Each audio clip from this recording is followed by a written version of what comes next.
Okay, good day, people. Hope everyone is well. I'm going to see how much I can cover here. I don't know how long this is going to take. I'm going to try to cut into some of these issues that have been floating around my channel now for a while, and it is partly a response, I guess, to continue on this discussion with Matt, but this is also kind of a shout out of this book here called The Spell of the Sensuous. That's by David Abram, and I'm going to see how much I can get into Abram's stuff there. And okay, the way that this video here really began was from Theremin Trees had posted a video up just a couple days ago on church mice, and he was talking about problems of the way that people argue for theological positions and just the sort of reasoning that people use. And I thought it was a really good video, but along the way it really crystallized for me where I would position myself, and I guess some of the ways that I'm realizing how much I'm maybe in contrast to the project that Matt is after, Matt. And so this is sort of the follow-up, and it's, I've tried to suggest that I'm angling in some way for a biologically friendly theology, and by that I mean that there are ways to understand life and the origin of life that in no way calls into question or invalidates certain kinds of religious positions, especially depending upon how the religious position is articulated. And I've I guess not been interested, and I think this is maybe where the real difference is. I'm not interested in a scientific proof or in a scientific evidence or in a philosophical proof that would somehow lead someone either from theism to atheism or atheism to theism. I'm not holding out for a belief in something like a conclusive proof for or against the existence of what one would mean by God. And from my own sense, there will never be scientific evidence for the origin of life. And by that I mean you're not going to have sufficient evidence of why there is something rather than nothing. It's just not a scientific question. There are ways that people could try to speculate about the origin of cosmos, and people can maybe try to do things like dating the Big Bang, but where all this stuff came from, why it's here, it will never, ever, ever be known. And I think that some people don't want to believe that. I think, on the other hand, I don't think that anyone is ever going to wake up dead and somehow get the answer to life. It's not like you're going to get to the pearly gates upon death and you now figure out what all this was about, where it came from, which religion was true, yada yada. None of that. No, I think all of that is just it's nonsense. I think maybe the way that I was partly positioned into this, which was creating some of the confusion, is that I have tried to suggest, and I would still maintain this, that life couldn't have not been. Now, by that I mean life didn't choose itself, that the orderliness of the cosmos, and by the orderliness, there are lots of different things that we could get at, but at the very least, it has to do with the regular patterns that have emerged through gravitational forces, the one-directional time flow, the very possibility of accretions in physical processes and chemical processes that would precipitate out forms of life. Now, does one have to say that there de facto is not a creator God? Now, I personally, I'm not interested in the question. I think it's useless, it's meaningless. I don't think you need a creator God. I don't think there needs to be one at all. That all you need to postulate is an orderliness to the cosmos that naturally precipitates life. Now, okay, so here's where part of the haggle comes out, is what exactly does one mean by life? Now, I think there were some people who posted, I think it was Mary, who had posted something on one of my previous videos about bacteria that feed directly on electrons, and they found a couple now. And okay, now this would get very interesting. Now I agree. What we mean by life gets very tricky. In my video too, where I was talking about love is sugar and love is plastic, I was sort of putting a lot on saccharides and on sugars being related to life, and yet we do find cases, very interesting cases of. This is just what we've discovered here on the planet, right? We've discovered certain forms of living bacteria that feed directly upon electrons. Now that really challenges some people's definitions of life, and it raises very interesting questions about, could there be life elsewhere, and what exactly could it look like? Could there be bacteria that feed directly on photons within the middle of a sun? I mean, I don't know how we would test that or what that would mean, but I think it definitely would predate life. Life could potentially be much older than what we find here just on this planet, which is the 4 or 5 billion years.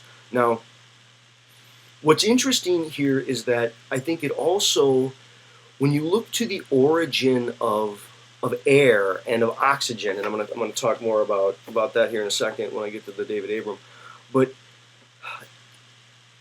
air and oxygen, the atmosphere around us is very interesting. In some sense, this is the origin of the spiritual, that the air is the felt real, but it's so immaterial. Now, we can, with modern science, determine the materials of air, but it's wholly invisible. It was for thousands and thousands of years, oral peoples experienced the winds and the air around them as a spiritual force, as a spiritual presence, and it could be felt very directly. It was very tangible in some way, and it was very real and yet invisible. Now, if you ask about it, the oral peoples would say, well, the air is our ancestors. The air are our ancestors, as are the wind and the trees and the rain. And it's interesting because in some way modern science would show, that in many ways is very true, that the particular kind of environment that we now live in, and by that I mean what happened to the atmosphere, that it is the air that we now share with one another, that in oral peoples, in face-to-face context, was shared between them and felt to blow around them, and it engulfed them and surrounded them. That is really the product of their ancestors. I mean, in a direct physical sense, that earliest forms of life, forms of bacteria, have, they've been able to eat and gobble down sulfuric acid and sulfur gases, hydrochloric acid, all kinds of other things that are utterly toxic, and they've been able to produce, I guess, through billions, ongoingly, years, the environment that we're now able to live in. And even, in the human system, right, you have the aerobic and anaerobic cellular processes, right, and that it shows how even oxygen is quite toxic, but we have adapted to this environment largely because of bacteria. And I think this is the angle that I've tried to go in many places, that the more interesting question for me is not, is there a creator God? Will we ever find evidence of life after death? Any of that kind of stuff. Look, I don't think that when you're dead, you go back to where you were before you were born. You're not going to wake up dead. They're not going to have memories of your life. If anything, you just dissipate back into the organismal ground from which you have emerged. But the problem is that people don't know who they are. They don't know how they're related to everything else. They haven't really thought about the mystery of the self-aware cosmos, the cosmos that naturally precipitates life, and how the human it's only part of who you really are.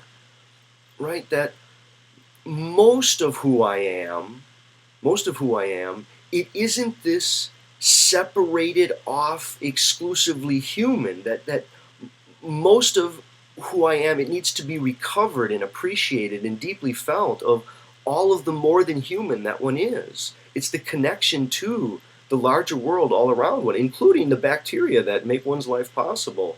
And so, to me, the spiritual questions, they're not epistemological. They're not about answering in a scientific or philosophical way with a rigorous argument. Do you have, justified belief? Do you have justified true beliefs? Do you have adequate scientific evidence for the claims you're making? No, it has to do with felt experiences of the mystery of the cosmos. And again, I don't think there's going to be a religious answer at the end, and there's not going to be a scientific answer ultimately about why there is something rather than nothing, and about why part of that something is self-aware. It has to do with, again, an openness in love and compassion to what is this fateful occurrence that happened. I don't think there was a conscious designer. There was no being that brought life into being. The natural orderliness of the cosmos precipitates out life. And this is the situation we find ourselves in. The question is how best to negotiate and manage that. And this is where I think this, the David Abram stuff really starts to come home. So Abram is giving a kind of natural account of early oral peoples and of what happened with alphabeticy and the origin of alphabetic writing. And he's tracing it to a certain Semitic people that then carried it over to the Greeks. And what's sort of interesting in this is that in the Western world, science and religion properly understood, organized, proper science and religion, organized and properly understood, they both begin with alphabeticy. They begin with writing. Now, maybe not alphabeticy. We could get to certain kinds of Egyptian forms of religion, clearly, you have pre-alphabetic forms, if I could use that expression. But the alphabet was created, discovered, however you want to shake it out, once, and from there it just spread. And the task is to be able to understand what exactly happened with alphabeticy and how the spell of the sensuous, the sensuous world as a present that spoke to people, that communicated to people, was destabilized and dislocated by alphabeticy. Now, okay, so let's see if I can get at some of this.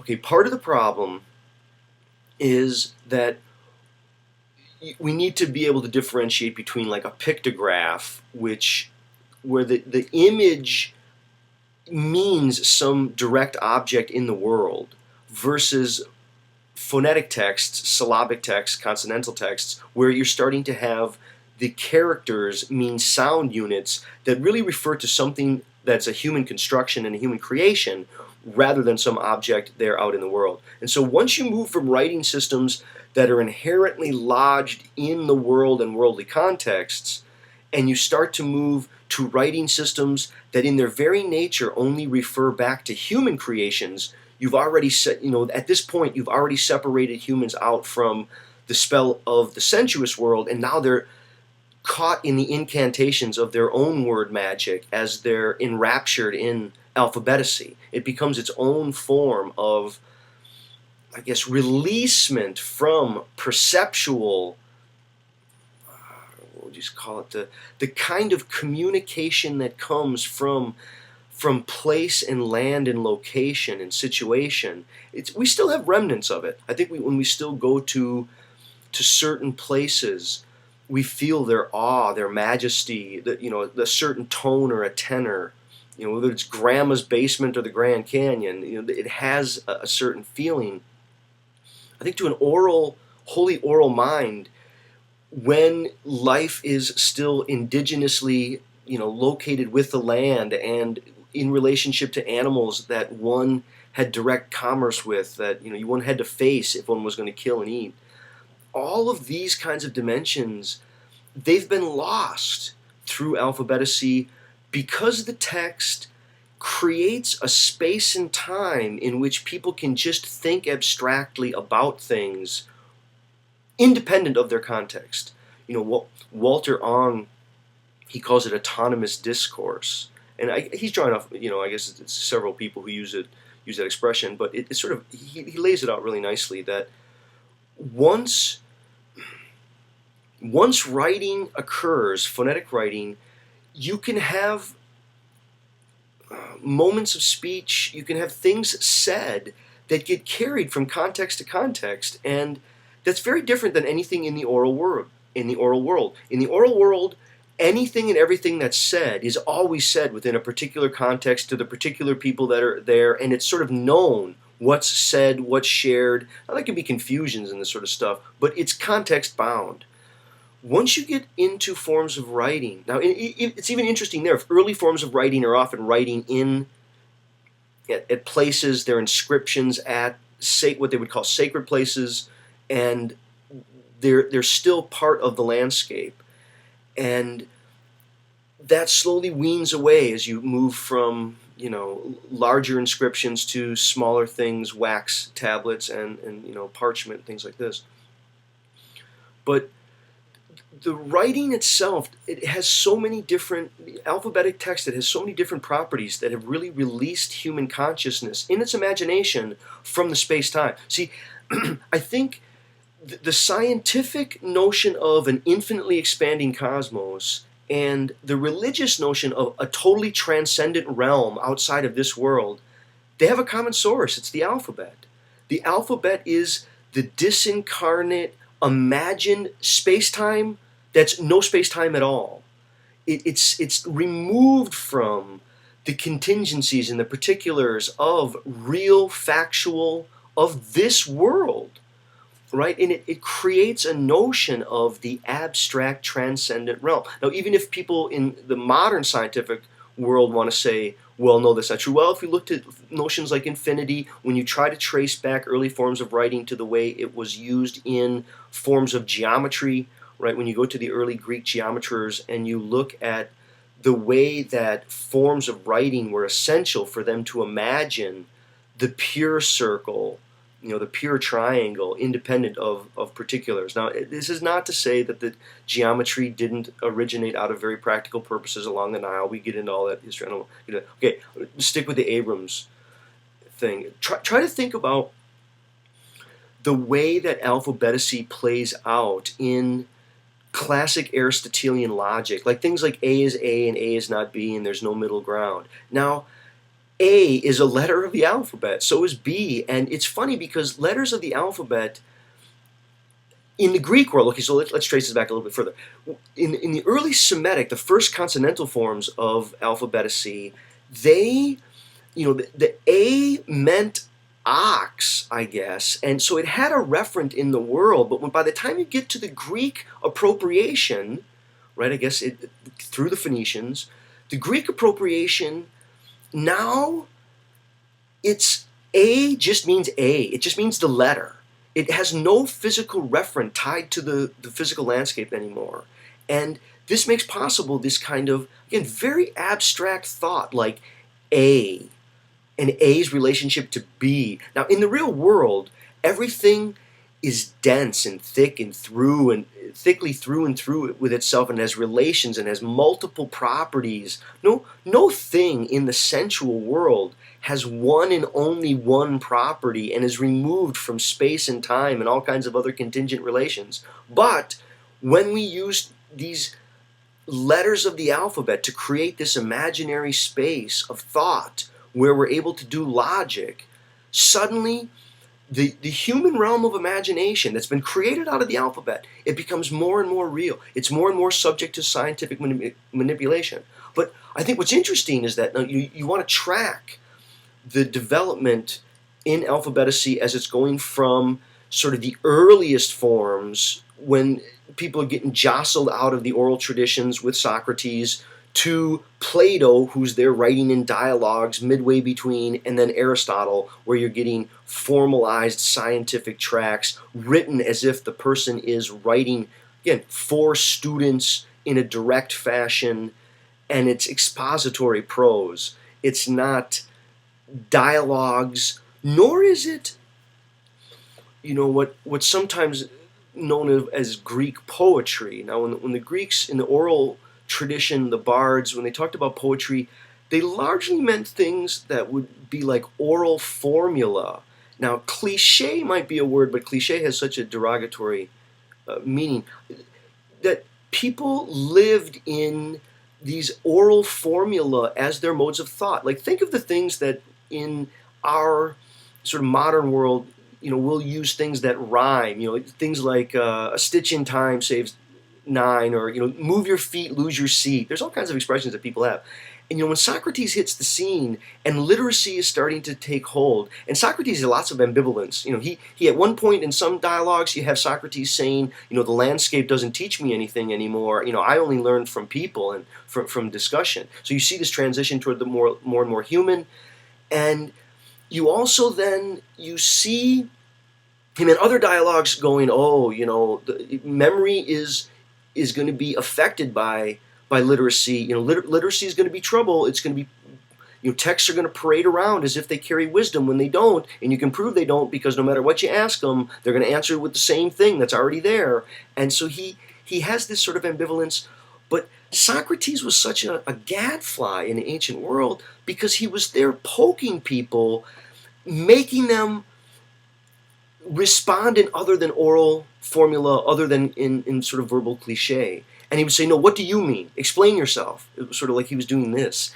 And it was really disruptive to, I guess, the way that people had lived within oral societies, which is by oral reiteration and tradition, and this notion of a person being able to think for themselves through the self-reflexive act of capturing their words, putting them down on paper, and I guess by the time you get to Aristotle, bringing them subject to all kinds of rigors of logic and of deduction and things like this. Okay, now what's sort of interesting here further is that it's the eclipse of context and it's the eclipse of air that have led people to, again, imagine an otherworldliness. And so, Abram, he's so good at doing this sort of like phenomenologically oriented history of the alphabet to show how the ancient orientation toward spirituality, which is that the earth is a kind of sacred mother, and the sacred mother, she appears with many ancestors, right? Everything is a sort of ancestor, and we're all held within it through spirit. And by spirit, I think they largely did mean the breath, the air around us and through us. But see, communication technologies have removed people's sense of direct context. Words are no longer sort of commonly shared in the breath and in the air between people, but texts were able to remove the felt sense of air always being necessary for the actual articulation, pronunciation of a word, and they became abstract entities just in physical space themselves that we could think about rather than produce in order to think about.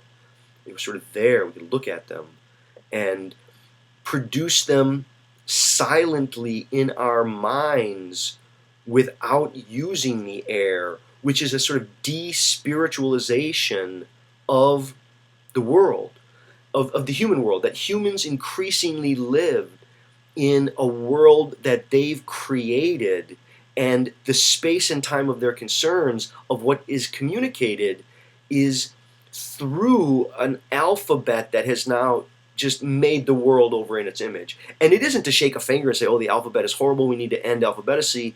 It's to try to understand the origin of the de-spiritualization of the world from Alphabetic, and to try to see that the ancient oral peoples, by spirit, never meant some fantasy creator being out there beyond. I think they just went, we don't know. Like you look to, like Aborigine peoples of Australia, they have a notion of dream time. And the dream time, it basically goes to about 3 generations, prior to what anyone can remember. So you go 3 generations.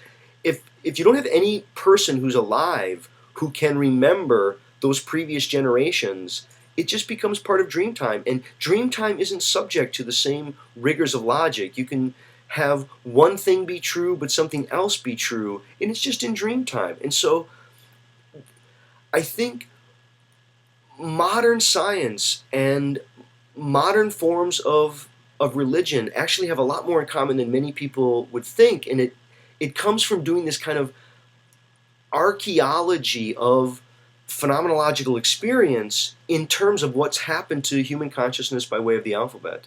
And can't say enough good things about Abram's book. A lot of good stuff there. I had a couple reservations, but it's not really worth going into here. Video is a little bit longer than I thought it was going to be, but hope everyone is well. Okay, take care.